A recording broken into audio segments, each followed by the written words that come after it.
Hello again, my name is Ernest Minu. Let's settle for the details now. Western region is the new hotspot, mainly secondary Takoradi Metropolis and Takwa. The team from the Ghana Health Service dispatched to these areas, like in the Obuasi situation, will be there to understand what's going on. In the Savannah region, it has recorded its first case, a 31-year-old worker who works in Salaga and lives in Tamale was infected. Enhanced surveillance has revealed that 12 contacts who are being followed up are also under surveillance. Let's hear from the Director General of the Ghana Health Service, Dr. Patrick Abuaji, give us a breakdown of the case count so far. As at 24th of May 25th, total of 156 new cases have been recorded in Ghana, and this shows the new trend of showing much fewer cases. The cases were identified in 5 out of the 16 regions. Greater Accra contributing about 72 new cases, Western region 57, Central region 13 cases, Volta region reported an increase in 10, and Ashanti recording probably the lowest figure ever of 4 new cases in a day. We will do more about Western region, which is becoming a new hotspot, a phenomenon that we have gotten used to now. So if you go into the full details, you will see that based on all that, the total count, cumulative count in the country is 6,964 cases, out of which 2,097 have recovered, and I'll keep on saying that this is still a tip of the iceberg, because as we ramp up testing of those who have recovered, we get a lot more. There are 15 cases who are severe. I'll give you details of where they are. And as Dr. Akwede said, those who are critical, we don't have anybody who is in the critical position. They don't need any ventilator. We have recorded 32 deaths so far. For the confirmed cases and treatment outcomes, out of the 15 cases that I say are severe, none is on ventilator, so there's nothing, nobody is critical. We have 4 at the UGMC, that's University of Ghana Medical Center. Ghana East has 3, Whole Teaching Hospital has 1, Kolebu Teaching Hospital have 1 in their world, Kumasi 3, Kumasi has Konfanuchi, and Tete Military Hospital has 1. We have about 800 people in isolation across the country. About half of that, or more than half of that, are in Accra, the Pentecost Convention Center, and the rest are in various centers, isolation centers in Ashanti, and some of them are in hotels in the rest of the region being isolated. And we have had about 10 regions have not reported a case. Greater Accra, the details are there. So they have so far recorded about 4,835 cases, accounting for more than 80–85% of all the cases in the country. We have Ashanti recording 1,062, but they have 4 new cases today. Central has a cumulative figure of 306 with 13 new cases, and I'll give you the details of where the districts are coming from, because those are very important to us. Eastern has not reported a case for a while. Upper West, Upper East have also not recovered a case for a while. In fact, most of the cases in Upper East, they've almost all recovered, and so one can probably start seeing them some level of clean sheets. In fact, their treatment center is temporarily closed until they have a new case. Volta has 10 new cases, but they have a OT has 26 cases. They've not had any new cases since then. And then we have Western North has had 2, 1 died, and 1 has recovered. And so they are probably in the same state of currently no case. But the new hotspot is in Western region, who reported about 57 new cases. And these are currently we're going to do, because it looks like one of the new hospitals surgeon is mainly the Takoradi, secondary Takoradi municipality and Metropolis, and then Takwa. So a team will be going there to see how we can quickly assist the region to bring it under control the same way we did in Obuasi. Even though the region has already isolated and identified, self-isolated the people and are doing enhanced contact tracing to create containment. Now, the Deputy Minister in charge of Foreign Affairs, Charles Oredo, has also been given an update on the 230 people who returned from Kuwait. He says the result of their test is yet to be made available. However, a psychologist has been commissioned in case some of them test positive. Let's hear him now. Following the decision, of government to sort of restrict the movement of people into the country, a lot of Ghanaians, who were out then when the decision was made, found themselves stranded. Following that, His Excellency the President had a conference call via Zoom with all the heads of missions, being the ambassadors and the high commissioners. These ambassadors were charged by His Excellency the President to collate the data, because if we wanted to have an informed decision, we need a data, like the President has already said. That there was also information then that the Kuwaiti government, was willing to cooperate with Ghana to bring home some of our compatriots, who found themselves stranded in that country. So the categorization that we did, that to us, in terms of whatever decision that government takes, we thought that it has to be phased, that you had phase 1, phase 2, phase 3, phase 4. So in terms of our categorization, we listed this group of people from Kuwait as the first category if any decision is made by government, to bring our compatriots home.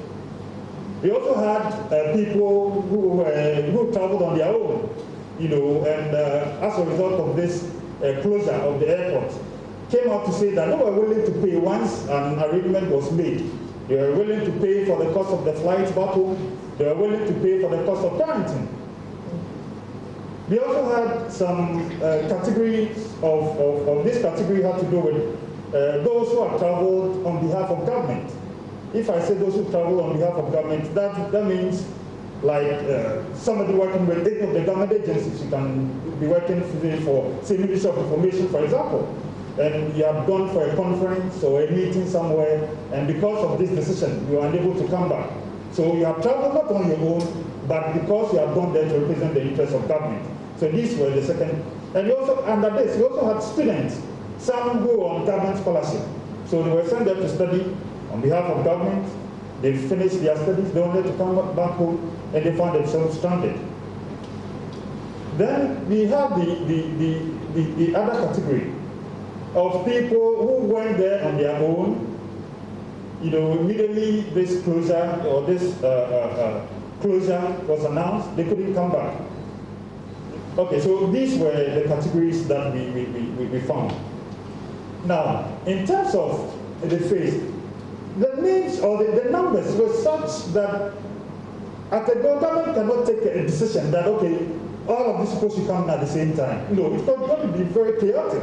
So the decision was taken that, okay, let's start with the Kuwaitis. And with this, we said that before they are brought in, firstly, they would have to make sure that they've undergone the test. So this group of people who are initially we were told the number was 245, but subsequently when they landed and we did the reconciliation, we arrived at 230. So they underwent the test, they went through the test, and they were issued a certificate on the day of departure. So that day, this group of people, that's the phase 1, they landed on Saturday in Accra.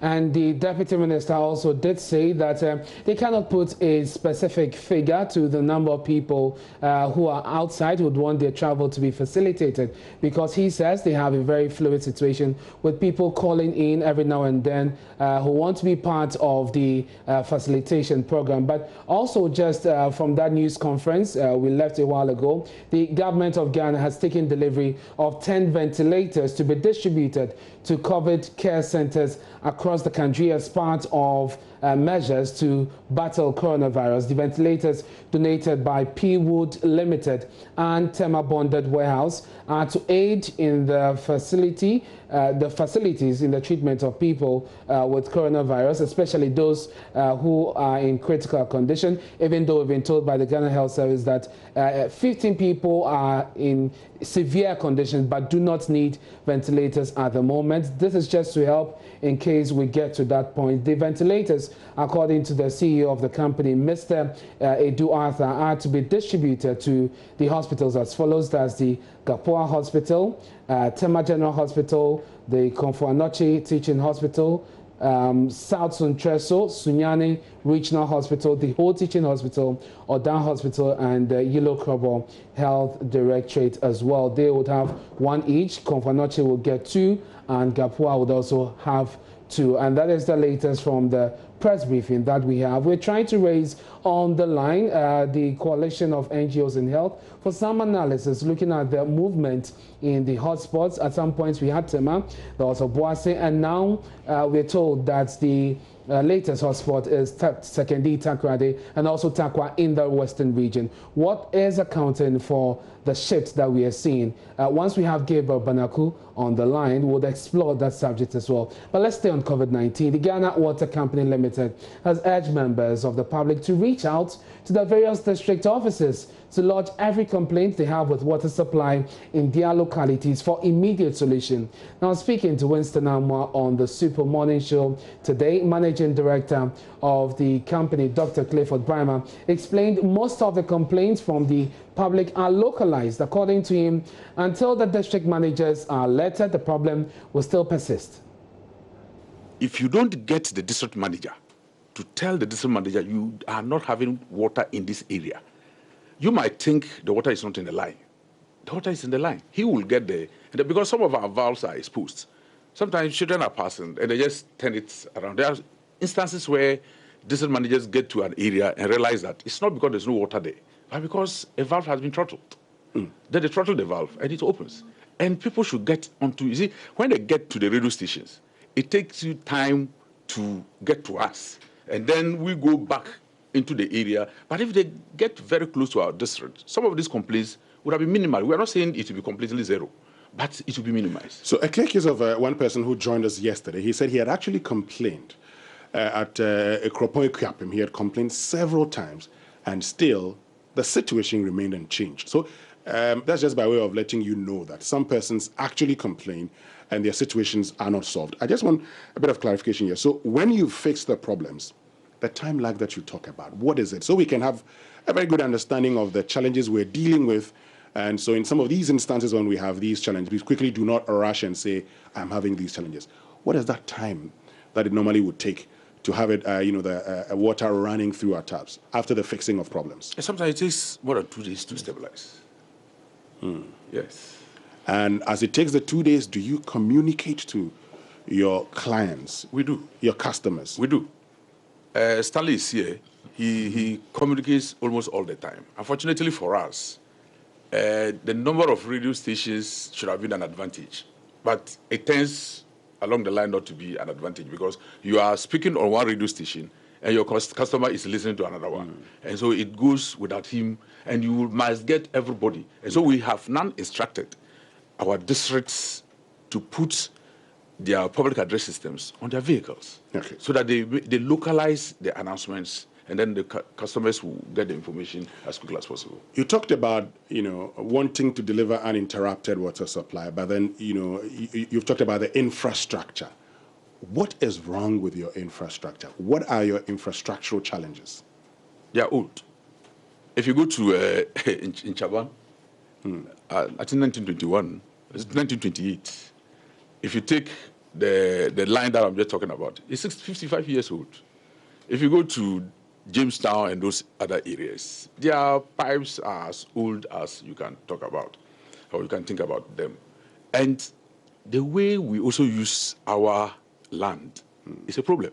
Today, if Ghana Water Company wants to replace a lot of the pipes, the compensation we might be paying will be even more than the cost of the project, because all our areas pipelines have been built on now. So, if the infrastructure is old, what is preventing you from acquiring new infrastructure and changing the old ones? Which we are doing. But we all know, as a developing country, resources are limited and problems are numerous. And so you will have to do it according to. And if this had been done over the years as we are doing now, I'm sure we would not have been confronted with this huge challenge.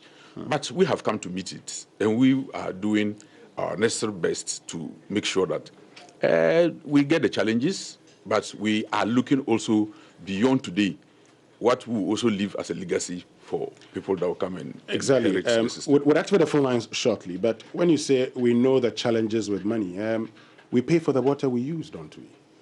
And by paying, if you raise that money, you should be able to use the funds into, changing the infrastructure. That should save us. You see, when you said it, I started laughing. Yeah. You see, utility or water utility management in Africa or developing countries, that is the main thing. What is the main thing? Yeah, I'm just going there. Yeah. I produce the water. I know how much I spend to produce a cubic meter of water. Unfortunately, I don't have the right to price that commodity, because in between myself and the consumer and the pricing, there is a regulator. And the regulator has different parameters they will have to look at. Are the people that you are going to charge able to pay? And if they are not able to pay and you reduce the price, who fills in the gap? And so it's a systemic issue that we'll have to look at. And Ghanaians along the line. So it's good you are beginning to give us these platforms for us to communicate and interact with our consumers, so that at the end of it, they realize that any increase in a tariff should let them also request for a service level that is to the level that they want. But as long as the tariffs are a bit low, but sincerely today, the tariffs are not that bad. But because there was a backlog of issues that the initial tariffs did not cover, what it means is that the current tariff is supposed to be shared between paying the previous debt that you've incurred and doing the new things that today. So it is not enough. But if the past issues had gone off and we take this current tariff to move it along, I can assure you that a lot of changes could have come. And the other thing is that when you are putting the tariff, what are the real parameters we put in? Are we putting in renewals of the system, or we are just taking operations and maintenance? These are issues. What is the current situation? We have operation and maintenance being significant. The rest are being minimal. And so it's a little bit difficult for you to be able to take that tariff that you are talking about and then you use it to get the kind of results that you want. It's a conversation that we can continue to put out. Because if you look at most of the areas or most of the countries, normally cannot finance water delivery from water. It's difficult because telephone is very easy. You might not even tell what level of consumption you have done on your unit and it's finished. All you do, you replace. So you're suggesting we tax other areas to I am not saying it. But you're just telling us that in other jurisdictions, that is the case. You don't is that what you would want to see in Ghana? If it happens, because there should be cross-subsidy across the country. There are other areas where people will not bother. They will complain, but they will still go ahead and do what they have to do. Those days, we should see that the importance of water is not known until it becomes scarce. Today, if you go to a household and try to check their their expenditure pattern, you realize that though they say water is expensive, they pay, that is the minimum thing that they do. Unless those who get third-party or additional providers to give them, they pay higher than those who take it from us. Those who take it from us, they take it for something very, very, very low. Okay. Now, responding to complaints from a caller at Katamanso, Dr. Brima attributed the shortage of water in that area to an ongoing construction work there.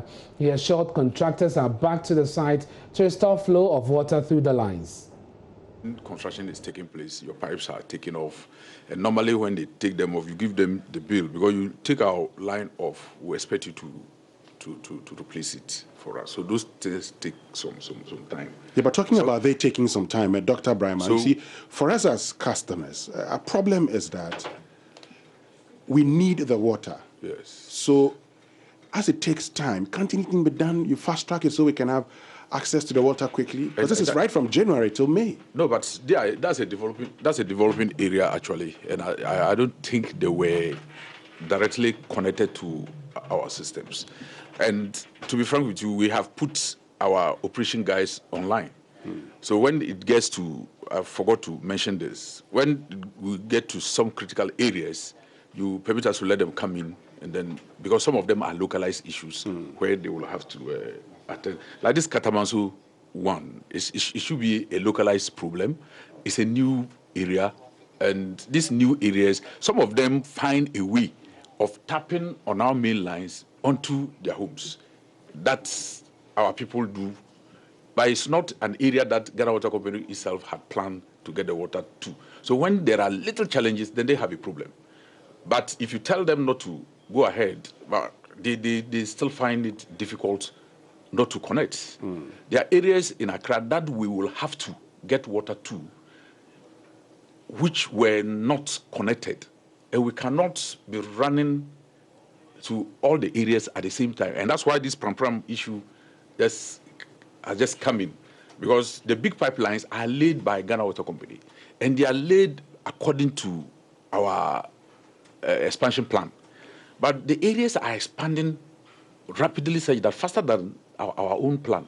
And so if you want to run and follow them, you are equally compounding the problem that you have for yourself.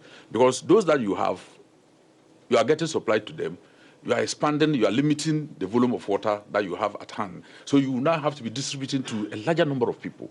So these are some of the challenges that we face. But people still think they must be connected. If you go to Amahia, recently the community came on their own. That they had even, I don't know who gave them that, they had collected their own monies from the people to come and see Ghana Water Company how we can collaborate with them to get them. So we had to buy the pipes for them, and then they decide to do the digging for us to lay the pipes for them. So Ghana Water Company is supposed to buy the pipes, but sometimes we expect the community to do the digging. There are two issues that we will not even have to spend. Wenchi is not Ghana Water Company. It's Community Water and Sanitation Agency. Now, the Techiman Circuit Court, presided over by His Lordship Justice Alexander Graham, has sentenced two persons to 50 years in prison each for robbery and conspiracy to rob. The 61-year-old Muhammad Ali and 26-year-old Ibrahim Yakubu were found guilty after robbing passengers on the Techiman Mesidan Road at gunpoint. The sentence, according to the court, is to serve as a deterrent to other robbers whose activities has been on the increase within the area. Anasabit was in court and came through with this report. Muhammad Ali, 61, and Yakubu Ibrahim, 26, were each sentenced to 50 years in prison for robbery and conspiracy to rob. Although the two pleaded not guilty at the start of the case, the Techiman Circuit Court, presided over by His Lordship Justice Alexander Graham, found them guilty at the end of the trial, which lasted for about 7 months. Presenting the facts of the case to JoyNews, Prosecuting Officer Detective Inspector Famous Agbasa indicated that two of their accomplices were acquitted and discharged after the court found them not guilty. We went to full trial because they pleaded not guilty to the charge, so that gave room to go into full trial.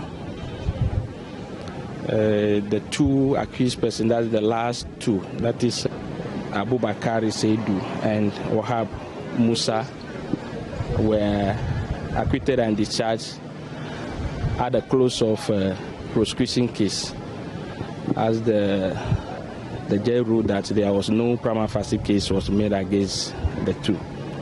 But the first two, that is Muhammad Ali and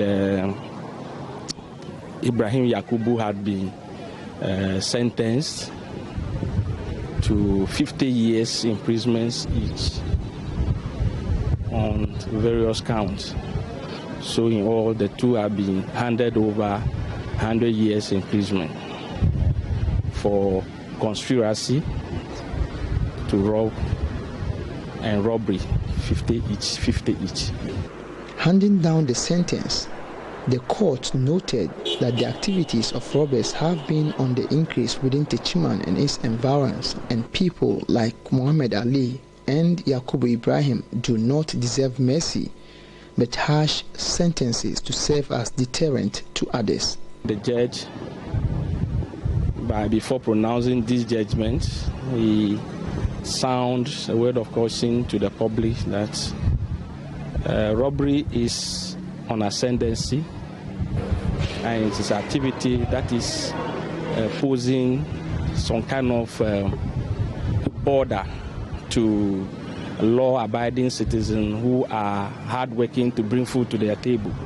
But just a second, some furious people will attack them. So it sounds this word of caution that should serve as a deterrent to them, and also a way to make robbery unattractive to those who want to engage in. So basically, this is what happened.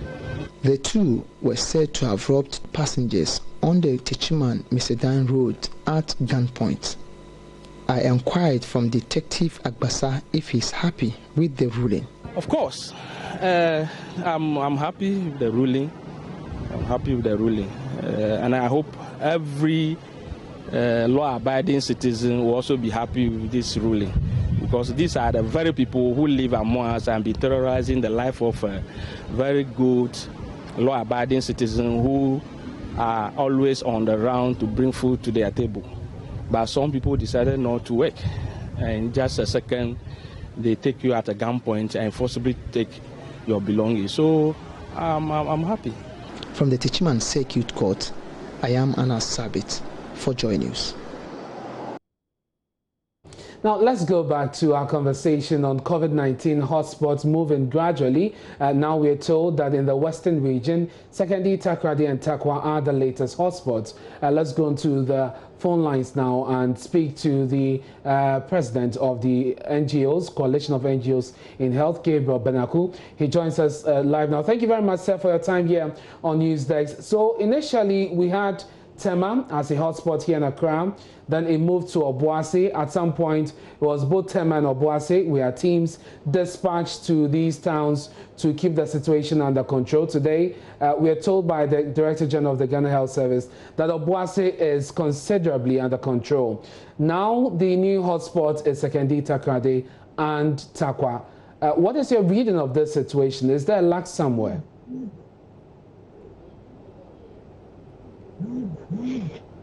Yeah, thank you, and good morning to your viewers and all NGOs across the country, including the National Task Force.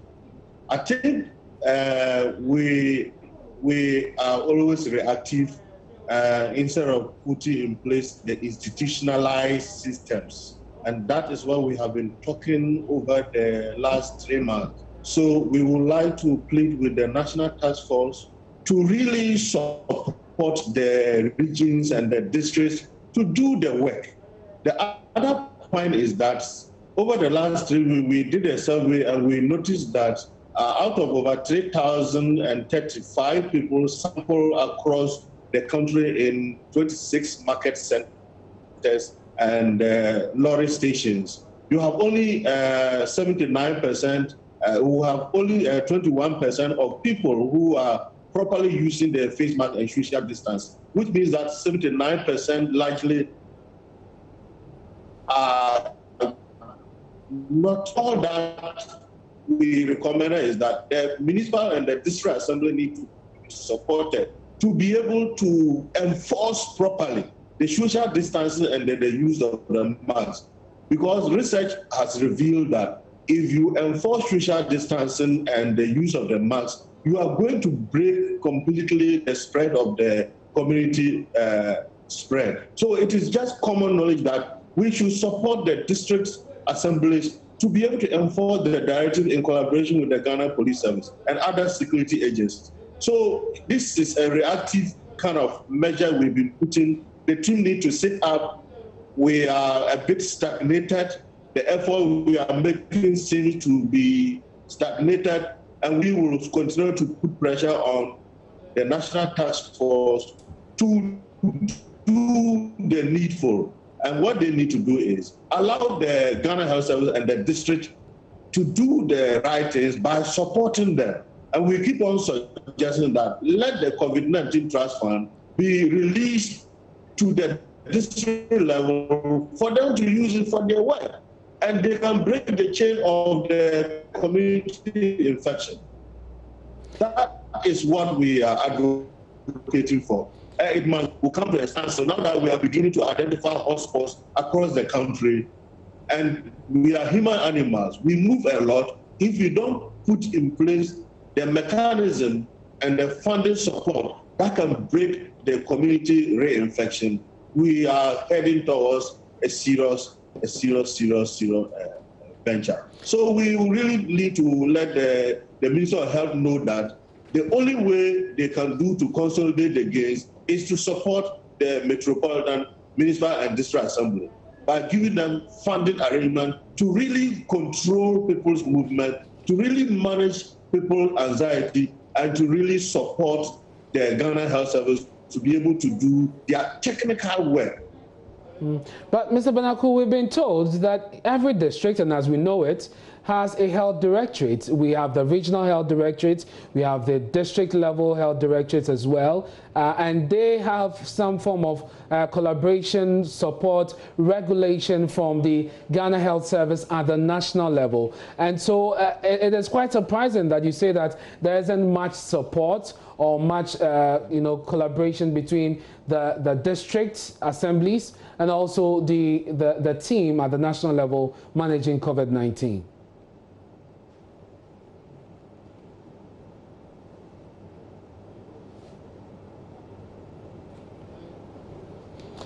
Hello, Mr. Banaku, if you can hear me. Yes, Mr. Banaku. So I was just making the point that at the district level, we have the district health directorate, and they work within the assemblies. They, of course, have some regulation from the Ghana Health Service. They are responsible for them. And so it is surprising that you say that there isn't much collaboration. In terms of resources, perhaps that could be the case, especially when we have had some health workers at the local level say they do not have PPEs. But in terms of the strategy and support, I'm quite surprised that you say that you don't see a lot of this happening. The districts are not adequately supported. The districts need support more than ever. Remember, on the 4th of April, we told the presidency that if you lift the partial lockdown, you need to double up with the effort you are putting in play on social distancing, use of the face mask, observing the coughing, hand sanitizing and washing etiquette, and then environmental cleanliness. That has not been effectively supported. And the district assembly by directives are supposed to do much more in collaboration with the Ghana Health Service. Our research reveals that the district assemblies are not adequately resourced, or if they are resourced, they are not using the money for the intended purpose. So we want to call for a national monitoring to find out what is happening. And I want to also encourage the media, pick sample 10 district assemblies and find out how much they have to fight the directives by the president and see whether it is enough for what they are doing.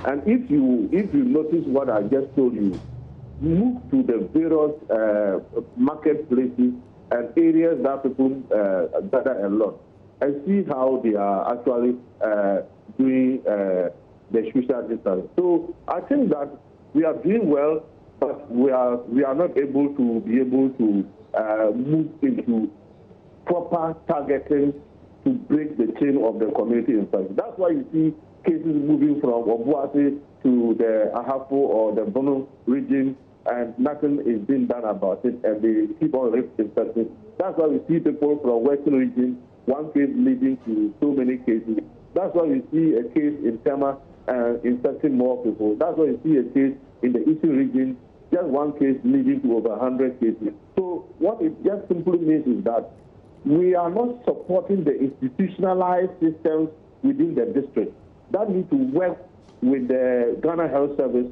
to be able to manage trade effectively.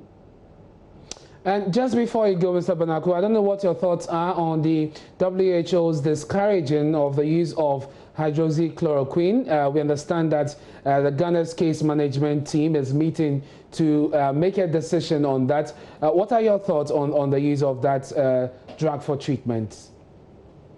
Yeah, I'm not a clinician, but from the medical sociology point of view, Ghana, the president have already informed all of us. Ghana needs to have our homegrown treatment regimen. Having taken recognition of other experts and other vaccine or treatment regimen across the world. And so we are a sovereign country and we need to consolidate our research institutions. We need to encourage them to really work and make Ghana a unique country. So we can take advice from any other institution across the world, but Ghana needs to have our independent, homegrown treatment regimen for the country.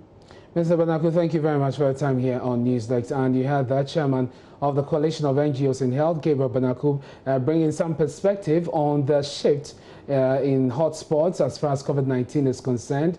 The latest now is Sekondi, Takoradi and Tarkwa in the Western region. And coming up later here on News Desk in Business, we'll tell you why economist Professor Gottfried Bokpin says the current cedi stability cannot be solely attributed to the economy, how the economy is being managed during these times. Darrell Kwao has the latest after this break.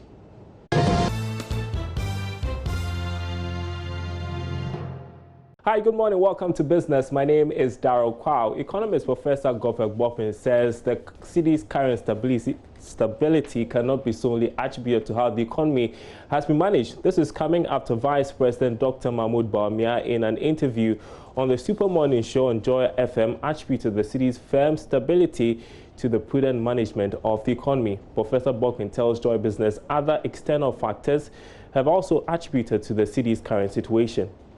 If you look at, even from the beginning of the year, before COVID-19 really showed its ugly head in our part of the world, you could see the performance of the city, and you can trace it to some underlying strategies. One is the fact that Bank of Ghana has been intentional at building its international reserves in anticipation of 2020 election. Because usually during an election year, the city comes under some cumulative pressure, and that becomes an election campaign issue. So that is clear. But of course, when you also look at the slowdown or generally the disruption in the global supply chain, which is also affecting import, but also affecting export. But then you have to look at the balance of where the impact is, and that may also be showing up in the performance of the city. But more importantly, if you look at the drop in global interest rates because of some quantitative easing, and then particularly the effect, the containment measures to COVID-19, interest rates are particularly low. And for that reason, those investors who normally would seek early redemption of their investment from Ghana, for which reason could cause the cedi to depreciate,